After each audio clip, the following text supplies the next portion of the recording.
As an administrator within your Teamwork Projects installation, you can easily save time in setting up new projects by familiarizing yourself with the various customizable template options.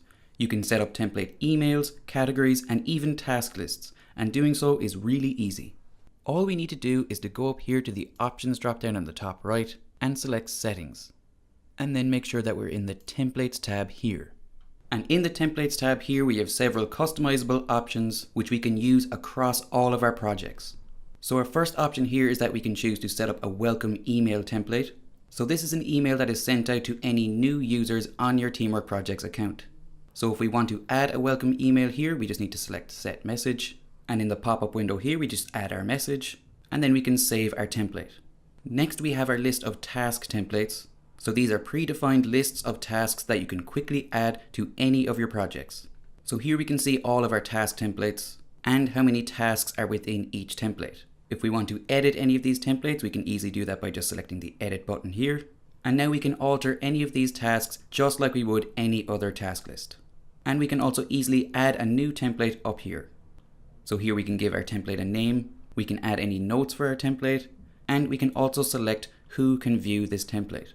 So this doesn't alter the privacy once the template is used in a project. This only restricts the access to who can implement that template. Going back to our templates tab now, and you can see here that we can also add default task lists. So these are task lists that are automatically added once we create a new project.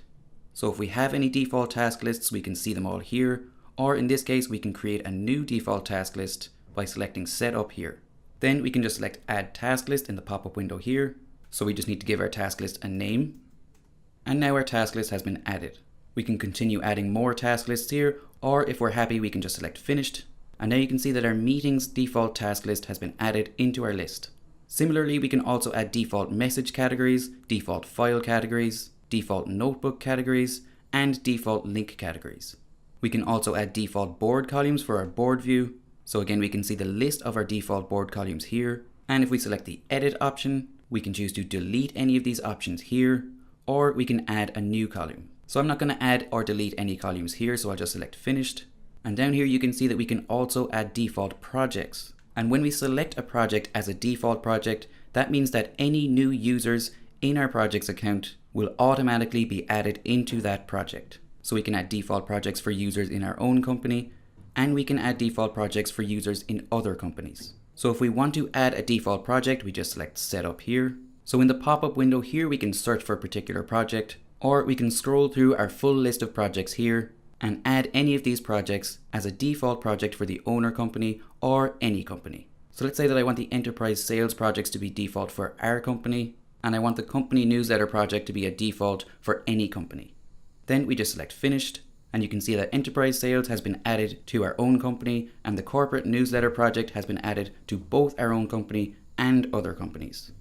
And down here we can set the default user permissions for any project. So again, we can set the permissions for users on our company and users for other companies. So we can view the current permissions here, and if we want to update these permissions, we just need to select change. So we can make any users a project administrator by default. We can select whether or not they can view tasks and milestones, whether they can update milestones, update task lists, view estimated time, update tasks, whether or not they can edit all tasks. We can say whether or not they can view messages and files, and also whether they can update these. We can decide whether or not users can view a time log, whether they can view other people's time, can access billing, can log time. We can allow or deny them access to view notebooks and to update notebooks, whether or not they can view the risk register, view links, update links, and whether or not they can set privacy on items. So if we've made any changes here, we can just select finished. And again, we can also update the permissions for users within other companies. And that's it. That's all you need to know to be able to create and edit templates in Teamwork Projects.